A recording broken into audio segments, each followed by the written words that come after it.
5. Sir Ector's home was called the Castle of the Forest Sauvage. It was more like a town or a village than any one man's home, and indeed it was the village during all times of danger.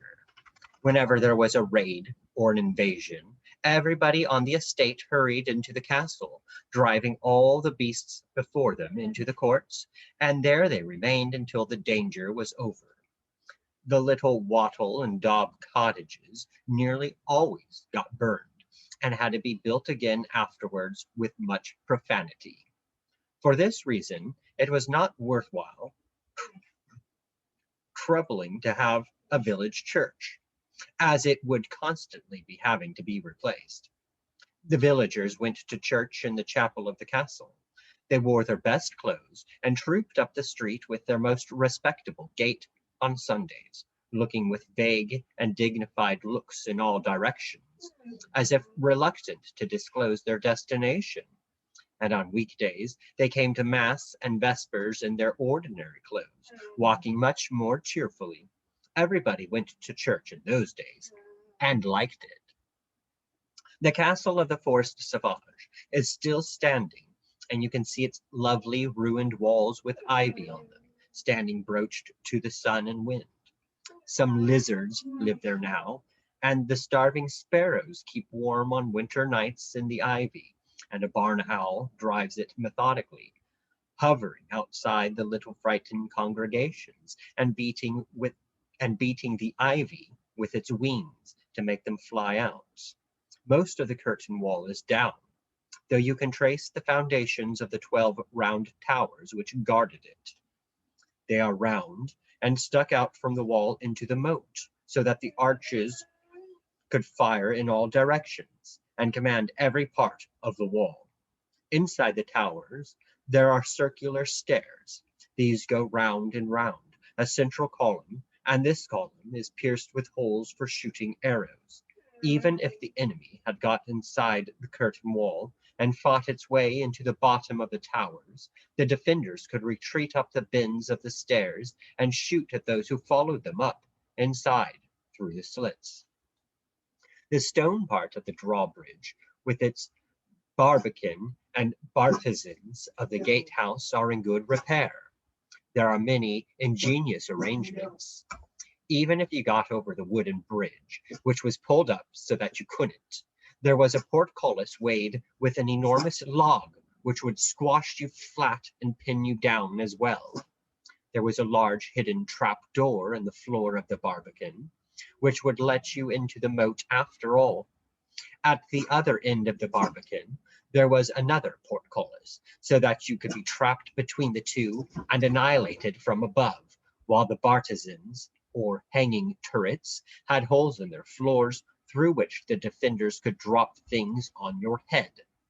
Finally, inside the gatehouse, there was a neat little hole in the middle of the vaulted ceiling, which had painted tracery and bosses.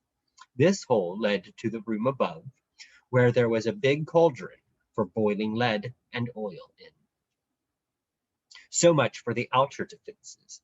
Once you were inside the curtain wall, you found yourself in a kind of wide alleyway, probably full of frightened sheep, with another complete castle in front of you. This was the inner shell keep, with its 8 enormous round towers which still stand.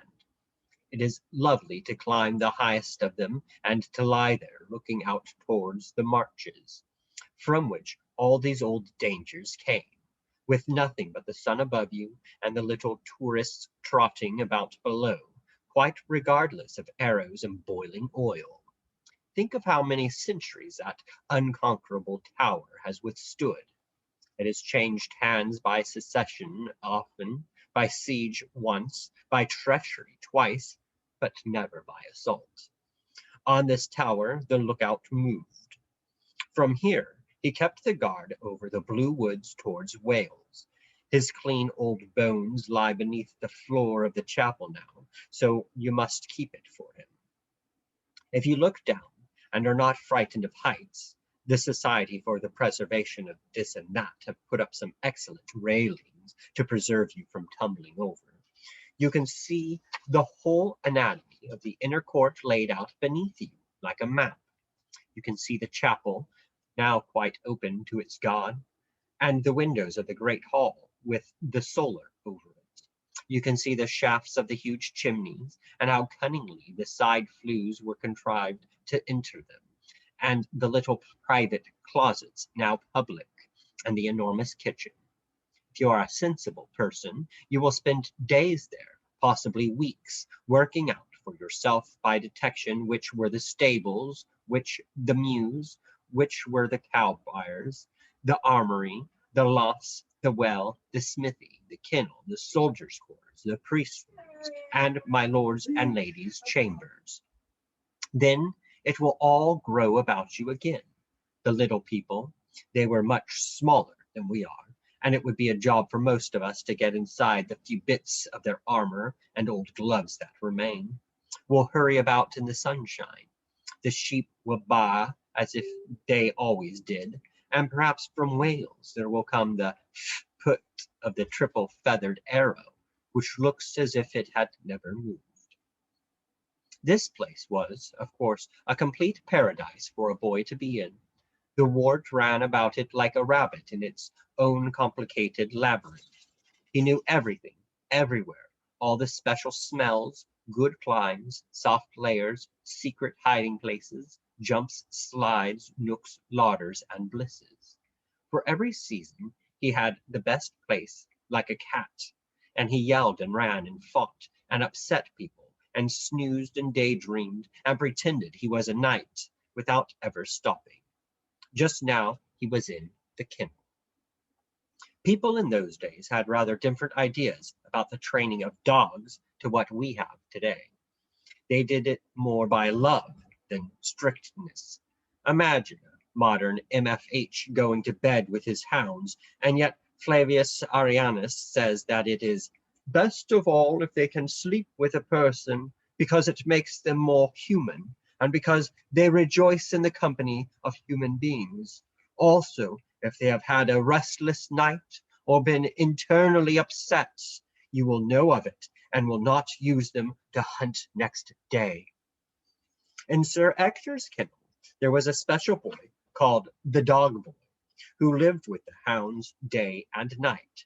He was a sort of head hound, and it was his business to take them out every day for walks, to pull thorns out of their feet, keep cankers out of their ears, bind the smaller bones that got dislocated, dose them for worms, isolate and nurse them in distemper, arbitrate in their quarrels, and sleep curled up among them at night.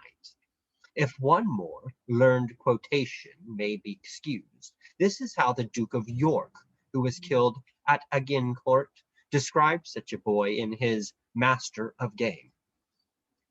Also, I will teach the child to lead out the hounds to Scombre twice in the day, in the morning and in the evening, so that the sun be up, especially in winter. Then should he let them run and play long in a meadow in the sun, and then comb every hound after the other, and wipe them with a great wisp of straw. And this he shall do every morning. And then he shall lead them into some fair place where tender grass grows as corn and other things, that therewith they may feed themselves as if it is medicine for them. Thus, since the boy's heart and his business be with the hounds themselves become goodly and kindly and clean, glad and joyful and playful, and goodly to all manner of folks, save to the wild beasts, to whom they should be fierce, eager, and spiteful. Sir Ector's dog boy was none other than the one who had had his nose bitten off by the terrible Wat. Not having a nose like a human, and being, moreover, subjected to stone throwing by the other village children, he had become more comfortable with animals. He talked to them, not in baby talk like a maiden lady, but correctly, in their own growls and barks. They all loved him very much, and revered him for taking thorns out of their toes, and came to him with their little troubles at once. He always understood immediately what was wrong, and generally he could put it right. It was nice for the dogs to have their God with them in visible form. The wart was fond of the dog boy, and thought him very clever to be able to do all these things with animals, for he could make them do almost anything just by moving his hands, while the dog boy loved the wart in much the same way as his dogs loved him, and thought the wart was almost holy because he could read and write. They spent much of their time together, rolling about with the dogs in the kennel. The kennel was on the ground floor, near the mews, with a loft above it, so that it should be cool in summer and warm in winter. The hounds were Allants, Gaze hounds, Limers, and Brotches. They were called Clumsy, Tronier, Phoebe, Collie, Gerland, Talbot, Luath, Lufra, Apollon, Orthros, Bran, Gellert, Bounce, Boy, Lion, Bungie, Toby, and Diamond. The wart's own special one was called Cavall, and he happened to be licking Cavall's nose, not the other way about, when Merlin came in and found him. That will come to be regarded as an insanitary habit, said Merlin, though I can't see it myself. After all, God made the creature's nose just as well as he made your tongue. If not better, added the philosopher pensively. The wart did not know what Merlin was talking about, but he liked him to talk. He did not like the grown-ups who talked down to him like a baby, but the ones who just went on talking in their usual way, leaving him to leap along in their wake, jumping at meanings, guessing, clutching at known words, and chuckling at complicated jokes as they suddenly dawned. He had the glee of the porpoise then, pouring and leaping through strange seas. Shall we go out? No, asked Merlin. I think it is about time we begin our lessons. The wart's heart sank at this. His tutor had been there a month, and it was now August, but they had done no lessons so far. Now he suddenly remembered that this was what Merlin was for, and he thought with dread of Sumulae Logicales and the filthy astrolabe. He knew that it had to be borne, however, and got up obediently enough after giving Cavall a last reluctant pat. He thought that it might not be so bad with Merlin.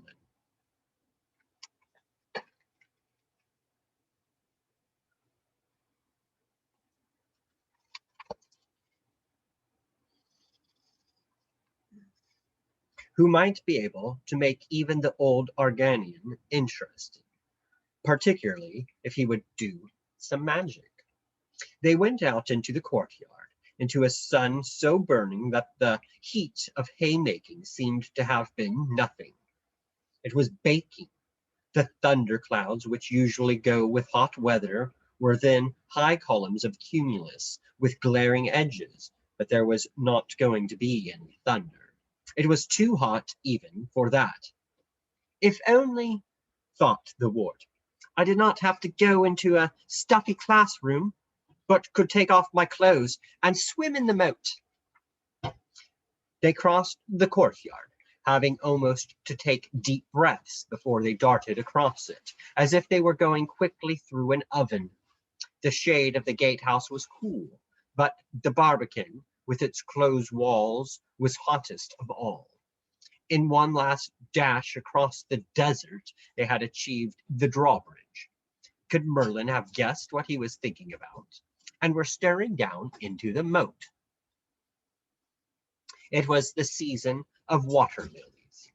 If Sir Ector had not kept one section free of them for the boys' bathing, all the water would have been covered.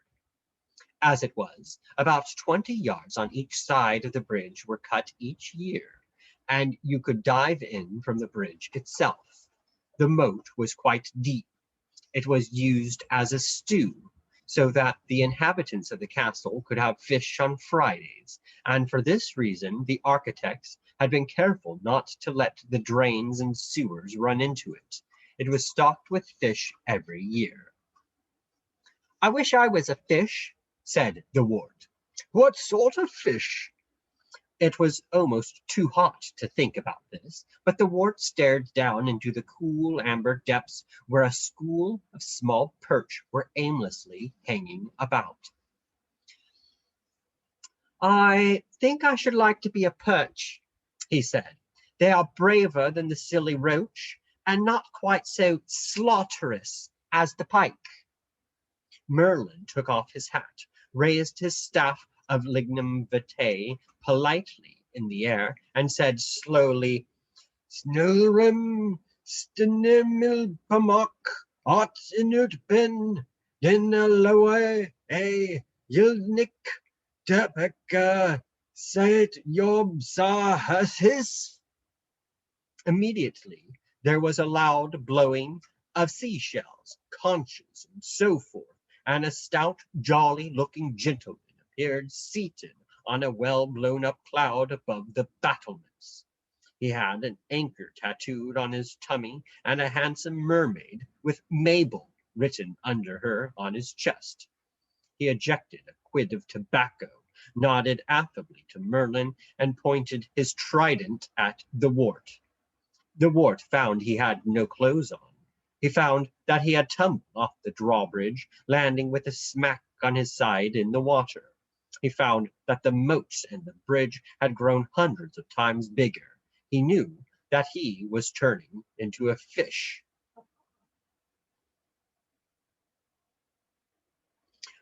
What Merlin said backwards is Merlin's compliments to Neptune, and will he kindly accept this boy as a fish? "Oh, Merlin," cried the wart, "please come too."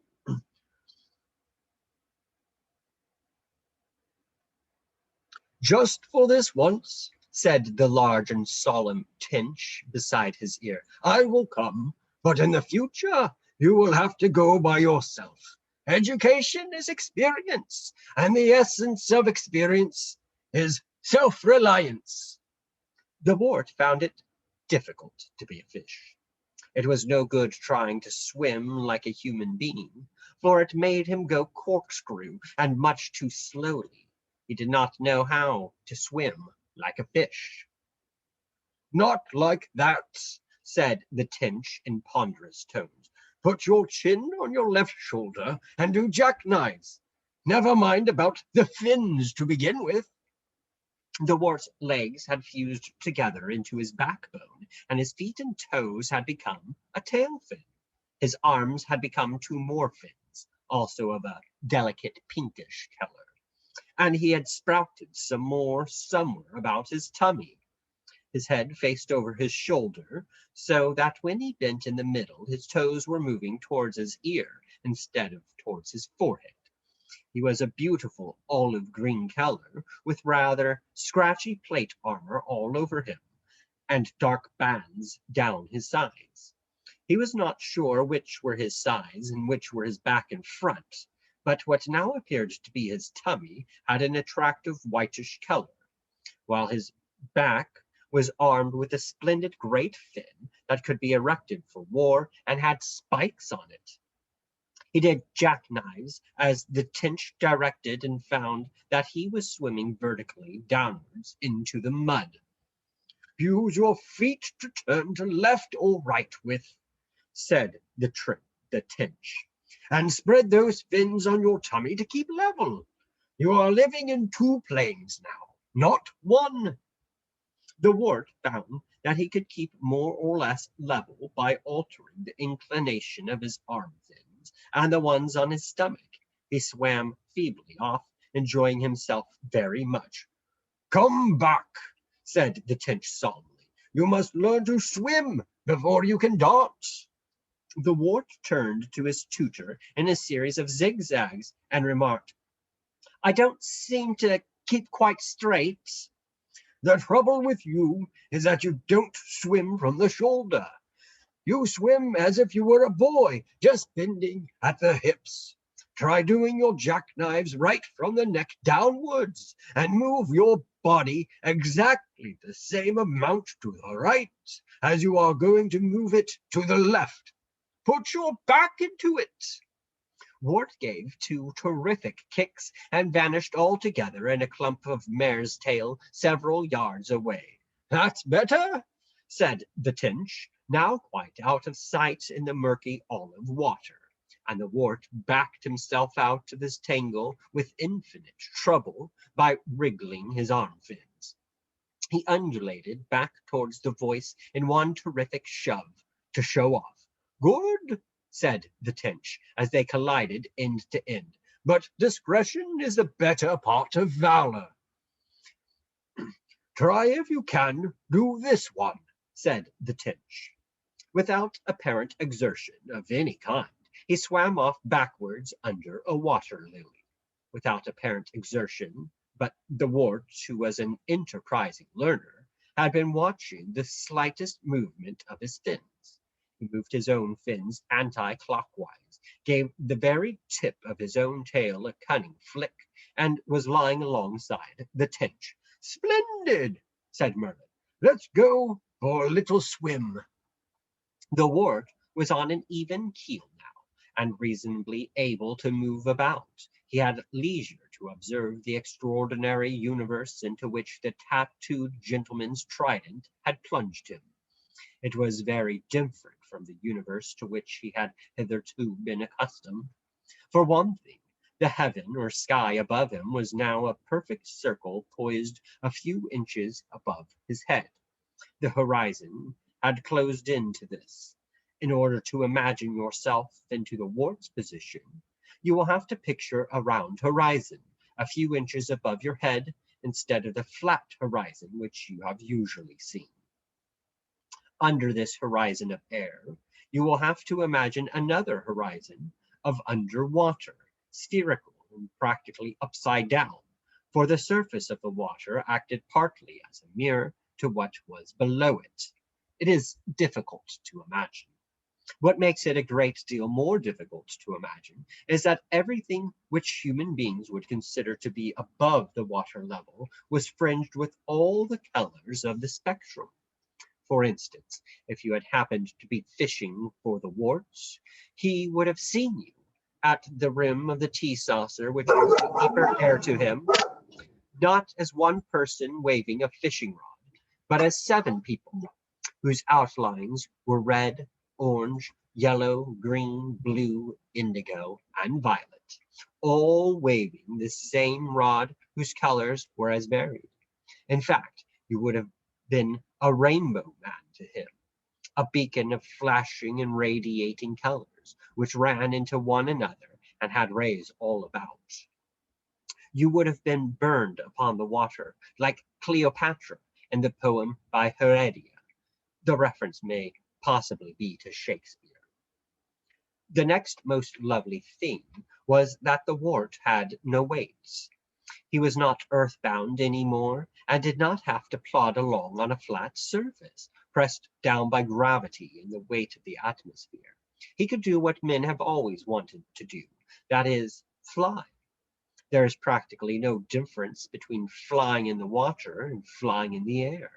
The best of it was that he did not have to fly in a machine by pulling levers and sitting still, but could do it with his own body. It was like the dreams people have. Just as they were going to swim off on their tour of inspection, a timid young roach appeared from between 2 waving bottle brushes of mare's tail and hung about, looking quite pale with agitation. It looked at them with big, apprehensive eyes, and evidently wanted something, but could not make up its mind. Approach, said Merlin gravely.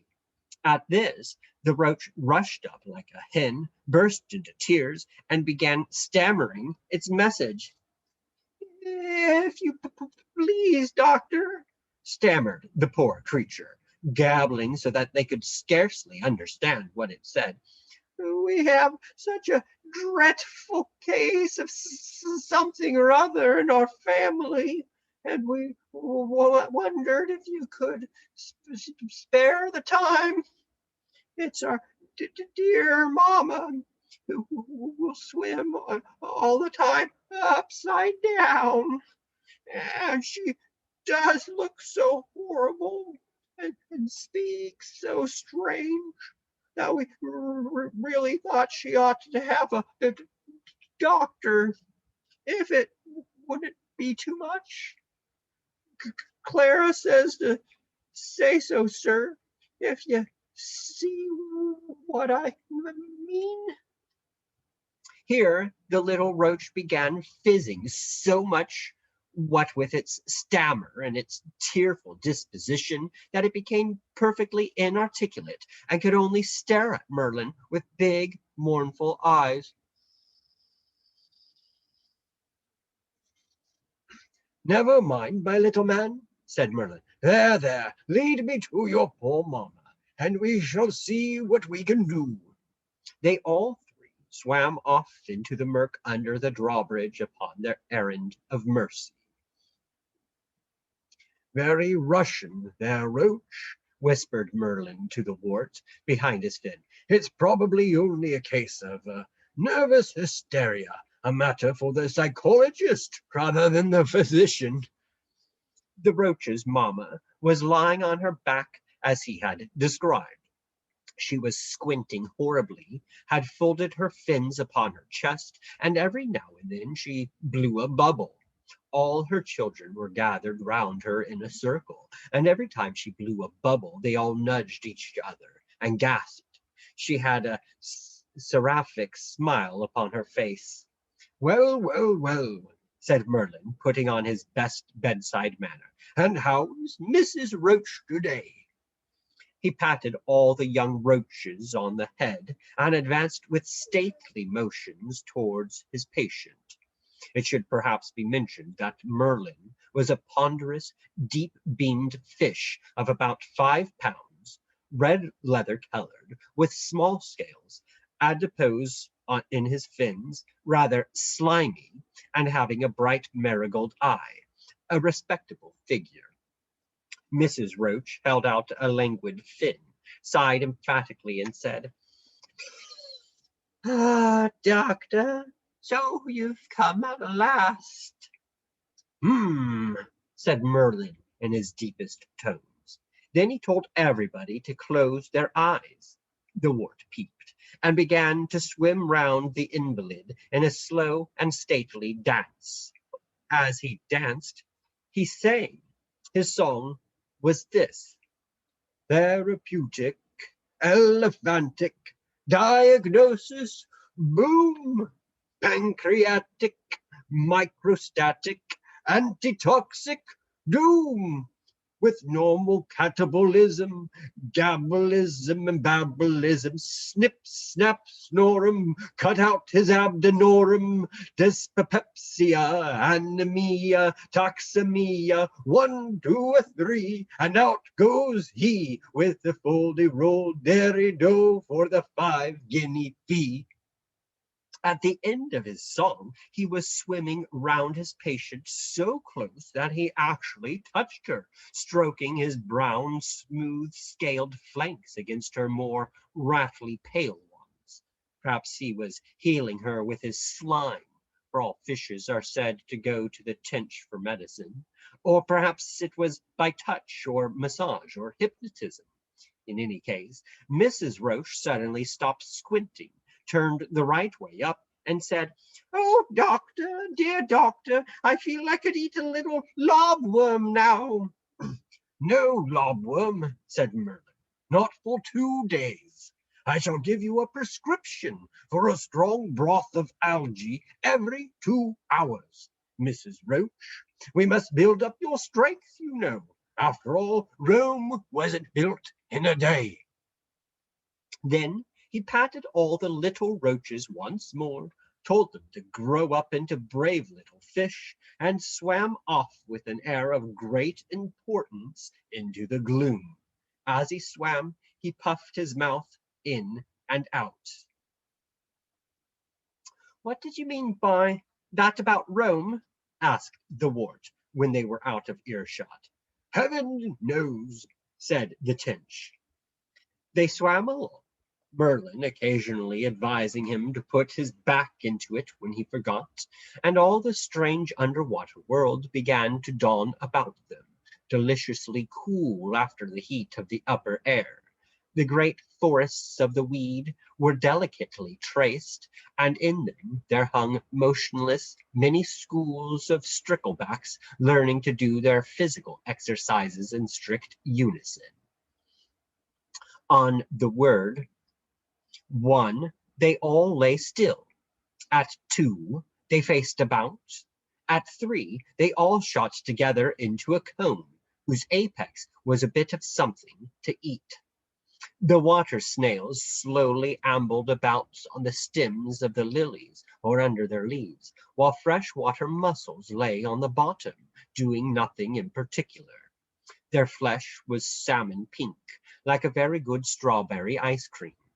The small congregations of perch, it was a strange thing, but all the bigger fish seemed to have hidden themselves, had delicate circulations, so that they blushed or grew pale as easily as a lady in a Victorian novel. Only their blush was a deep olive color, and it was the blush of rage. Whenever Merlin and his companions swam past them, they raised their spiky dorsal fins in menace, and only lowered them when they saw that Merlin was a Tench. The black bars on their sides made them look as if they had been grilled, and these also could become darker or lighter. Once the two travelers passed under a swan. The white creature floated above like a zeppelin, all indistinct except what was under the water. The latter part was quite clear, and showed that the swan was floating slightly on one side with one leg cocked up over its back. "Look," said the wart, "it's the poor swan with the deformed leg. It can only paddle with one leg, and the other side of it is all hunched." "Nonsense," said the swan snappily, putting his head into the water and giving them a frown with its black nares. "Swans like to rest in this position, and you could keep your fishy sympathies to yourself. So there!" It continued to glare at them from up above, like a white snake suddenly let down through the ceiling until they were out of sight. "You swim along," said the Tench in gloomy tones, "as if there was nothing to be afraid of in the world. Don't you see that this place is exactly like the forest you had to come through to find me?" "Is it?" "Look over there." The wart looked, and at first saw nothing. Then he saw a little translucent shape hanging motionless near the surface. It was just outside the shadow of a water lily, and was evidently enjoying the sun. It was a baby pike, absolutely rigid and probably asleep, and it looked like a pipe stem or a seahorse stretched out flat. It would be a brigand when it grew up. "I am taking you to see one of those," said the Tench, "the emperor of all these purlieus. As a doctor, I have immunity, and I dare say he will respect you as my companion as well. But you had better keep your tail bent in case he is feeling tyrannical." "Is he the king of the moats?" "He is the king of the moat. Old Jack, they call him, and some Black Peter. But for the most part, they don't mention him by name at all. They just call him Mr. M. You will see what it is to be a king." The wards began to hang behind his conductor a little, and perhaps it was as well that he did, for they were almost on top of their destination before he noticed it. When he did see the old despot, he started back in horror, for Mr. M was 4 feet long, his weight incalculable. The great body, shadowy and almost invisible among the stems, ended in a face which had been ravaged by all the passions of an absolute monarch by cruelty, sorrow, age, pride, selfishness, loneliness, and thoughts too strong for individual brains. There he hung, or hoved, his vast ironic mouth permanently drawn downwards in a kind of melancholy, his lean, clean-shaven chops giving him an American expression, like that of Uncle Sam. He was remorseless, disillusioned, logical, predatory, fierce, pitiless. But his great jewel of an eye was that of a stricken deer, large, fearful, sensitive, and full of griefs. He made no movement whatever, but looked upon them with his bitter eye. The ward thought to himself that he did not care for Mr. M. "Lord," said Merlin, not paying any attention to his nervousness, "I have brought a young professor who would learn to profess." "To profess what?" inquired the king of the moat slowly, hardly opening his jaws and speaking through his nose. "Power," said the Tench. "Let him speak for himself." "Please," said the wart, "I don't know what I ought to ask." "There is nothing," said the monarch, "except the power that you profess to seek. Power to grind and power to digest. Power to seek and power to find. Power to await and power to claim. All power and pitilessness springing from the nape of the neck." "Thank you," said the wart. "Love is a trick played on us by the forces of evolution," continued the monster monotonously. "Pleasure is the bait laid down by the same. There is only power. Power is of the individual mind, but the mind's power alone is not enough. The power of strength decides everything in the end, and only might is right. Now I think it is time that you should go away, young master, for I find this conversation excessively exhausting. I think you ought to go away really almost at once, in case my great disillusioned mouth should suddenly determine to introduce you to my great gills, which have teeth in them also. Yes, I think you ought to go away this moment. Indeed, I think you ought to put your very back into it, and so a long farewell to all my greatness." The wart had found himself quite hypnotized by all these long words, and hardly noticed that the thin-lipped, tight mouth was coming closer and closer to him all the time. It came imperceptibly as the cold, suave words distracted his attention, and suddenly it was looming within an inch of his nose. On the last sentence it opened, horrible and vast, the thin skin stretching ravenously from bone to bone and tooth to tooth. Inside there seemed to be nothing but teeth, sharp teeth, like thorns, in rows and ridges everywhere, like the nails in laborer boots. And it was only at the very last second that he was able to regain his own will, to pull himself together, recollect his instructions, and to escape. All those teeth clashed behind him at the tip of his tail as he gave the heartiest jackknife he had ever given. In a second, he was on dry land once more, standing beside Merlin on the piping drawbridge, panting in all his clothes.